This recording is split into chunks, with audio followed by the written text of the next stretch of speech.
Hello everyone and welcome. This is Dawn. I'm very excited to say I have joined the Whimsy Stamps design team and they have a really great new release out. Today I will be using this amazing Woodland Cottage landscape die. It's one of their new releases that just came out. This die measures 3 1/4 inches by 8 1/4 inches and can be used in so many different ways. Today I will be making a silhouette card for you, so let's get started. First, I die cut 3 of the landscape out in black cardstock. Then I glue them on top of each other because I want to give some dimension to the card. Once I glue all the pieces together, I set it aside for later. I will be using my candied apple, spiced marmalade, and squeezed lemonade in the Distress Oxide line.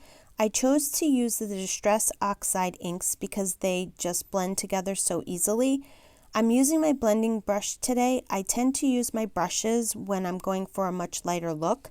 I put a scrap piece of paper down so I can tap off some of the ink so I don't get any harsh dark spots on my paper.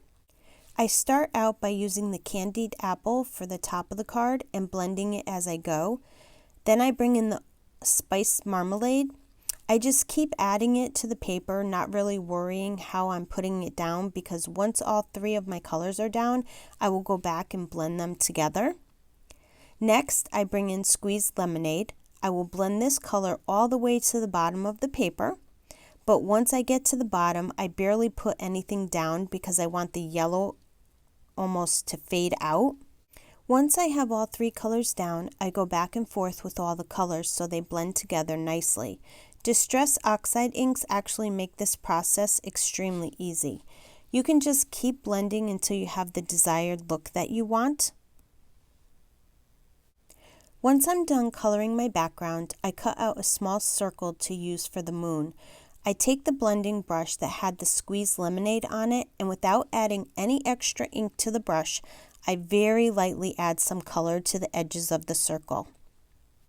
Next, I glue the landscape down onto my background. I don't press the landscape all the way down.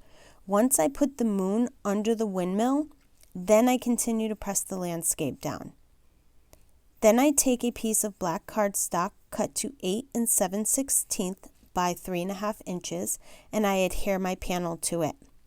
Now I'm going to add my sentiment. I'm using the Whimsy Stamp Simple Sentiment Strip. I take my grid transparency and line it up in the corner of the MISTI. This helps to make sure the sentiment is lined up straight.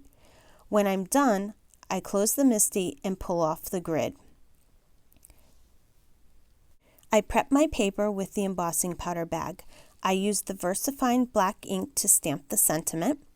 This ink stays wet long enough to put embossing powder on it.